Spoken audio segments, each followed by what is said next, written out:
बऱ्याचदा पाहतो मी भरेवशाच्या म्हशीला टोनगेच निघालेत. आमची दिदीले अभ्यास करते, भोळ्या लई भोळी दिसते ती, किती किती तिच्या अंगात चाळे आहेत ना.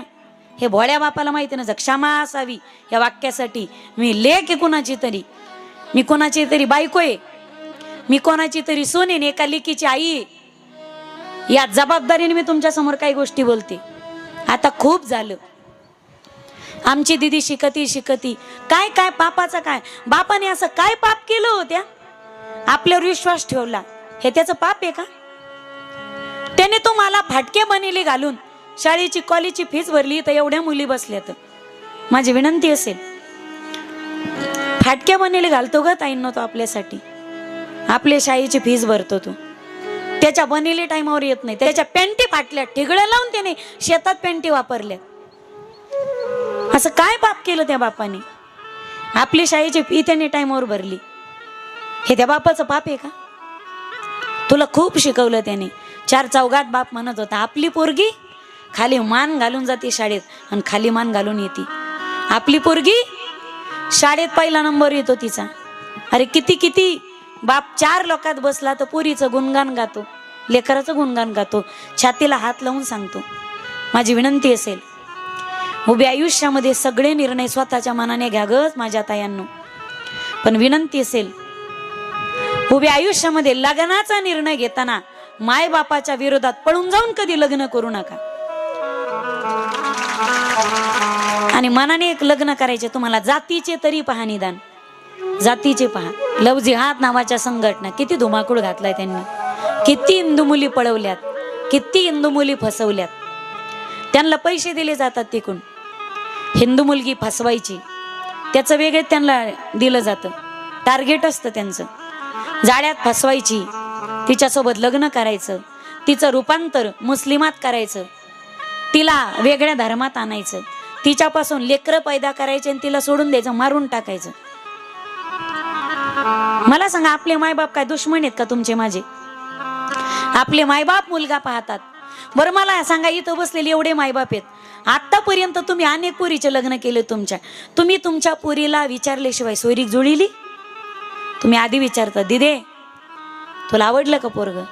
विचारतात ना तुम्ही, तुला आवडलं का पोरग? नाही, तू जर हो म्हणाली ना तर पुढची बोलाचाली करायला, बरोबर आहे ना, पुढची बोलाचाली करायला.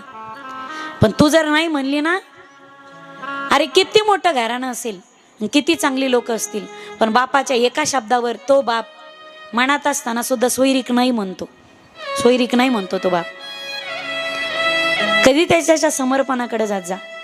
पोरगी वयात आली ना, बापाला रात्रंदिवस झोप येत नाही, चिंता पडते, हिला चांगलं भेटन का, माझ्या हाताने हिचं चांगलं होईन का, हिला चांगला मुलगा भेटन का. काम केलं ना नाही माझ्या लेकीनं, कधी भेंडीच्या झाडाला आलेलं फुल, अरे कळी सुद्धा पोरीनं कधी तोडली नाही. तिला मी हांडा भरून कधी सांगितलं नाही, तांब्यावर पाणी आणून कधी सांगितलं नाही. बाप पोरीला कधी काम सांगत नाही. हातात फडा घेऊन घर झाडा असं कधी मी पोरीला सांगितलं नाही. आणि माझी पोरगी राजाच्या राणीसारखी सुखात राहिली पाहिजे, गव्हर्नमेंट जॉबवाला जावई पाहिजे मला, असं बापाला वाटतं. किती स्वप्न पाहिलेलं असतात बापाने, त्या आईनं स्वप्न पाहिलेले असतात. पोरीच्या लग्नामध्ये मी उड्या मारू मारू सगळं करीन, मी अशा कलरची साडी घेईन, हे पाहुणे बोलवीन, माझ्या मैत्रिणी बोलवीन, अख्ख्या गावाला बांगड्या भरीन, सगळ्या गावाला हळद दळायला बोलीन, सगळ्या गावाला भावकीला शेदोरी करायला बोलवीन. मी अशी नटन, मी तशी नटन. आणि एका क्षणात तुम्ही पळून जाऊन लग्न करतात, कोर्ट मॅरेज करतात. आणि माय बापाने बालपणीपासून पाहिलेल्या सगळ्या स्वप्नांचा चुरा करतात ग माझ्या ताईंनी. त्या सगळ्या स्वप्नाचा चुरा चुरा चुरा होऊन जातो. जीवनात कोणतं पाप करा, पण माय बापाच्या विरोधात जाऊन त्यांच्या स्वप्नाचा भंग करण्याचा, त्यांचं स्वप्न तोडायचं पाप कधी करू नका. हे प्रत्येक बसलेली आता मुलीचं कर्तव्य.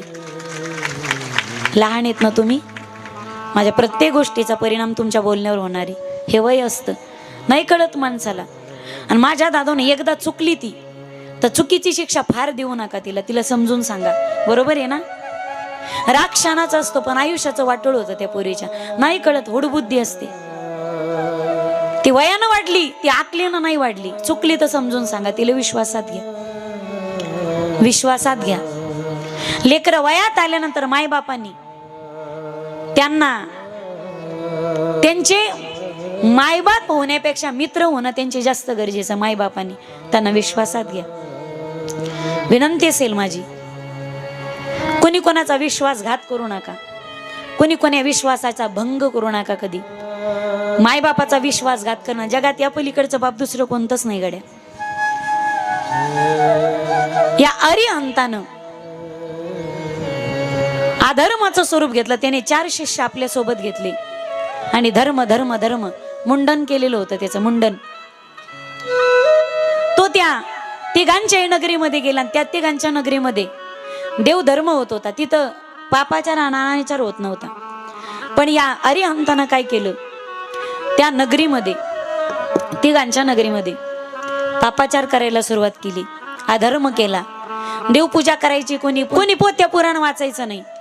अधर्म जिकडे तिकडे स्वैराचार देव धर्म सांधी पडिले सकळ विषयी गोंधळ गाजत असे. देव नाही धर्म नाही काही नाही इतका पापाचार अनाचार स्वैराचारी लोक झाले. आणि आता ह्या नगरामध्ये तिघांचं पाप वाढलं. ज्यावी गोष्ट भगवान भोलेनाथाला कळाली, आता याचं पाप वाढलंय, पण हा शिव भक्त याला कसं मारू मी. तेवी 33 कोटी देवता म्हणतायत आम्ही तुम्हाला मदत करू. विश्वकर्म्याने 33 कोटी देवतांचा एक रथ बनवला. रथही देवच आहेत आणि रथाचे चाकही देवच झाले. उंच आकाशामध्ये तो रथ गेला आणि त्यांनी वरदान मागितल्याप्रमाणे ज्यावेळी हे 3 रेषेमध्ये एकत्रित तिन्ही नगर आले, त्यावेळी भगवान भोलेनाथाने पहिले यांचं पाप वाढलं.